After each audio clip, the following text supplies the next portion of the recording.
ध्यानीमध्ये नसताना 21 लाखांची लॉटरी लागली तर हे खरंच घडलंय पंढरपुरात.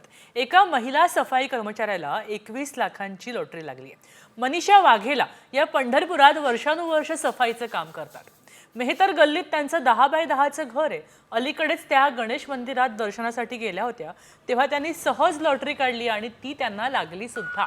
आता लॉटरीच्या पैशातून छोटंसं घर खरेदी करणार आणि मुलांना उच्च शिक्षण देणार असा मनोदय मनीषा वाघेलांनी बोलून टाकला.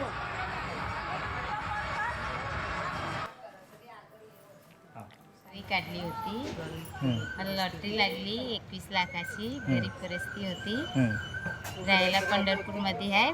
विठ्ठल भगवान पावला आम्हाला. आता घर घेणार आम्ही, चांगलं पत्र्यात राहत होते, आता घर करू आणि पोरांना शिक्षण मध्ये पैसे वापरू. दर्शनाला गेलती गणपतीचा, तिथं गेली आणि एक लॉटरीचं बघितलं, मग म्हणलं काढून घेऊ. मग 50 रुपयाची काढली. तिच्यात नशीब लागलं आमचं.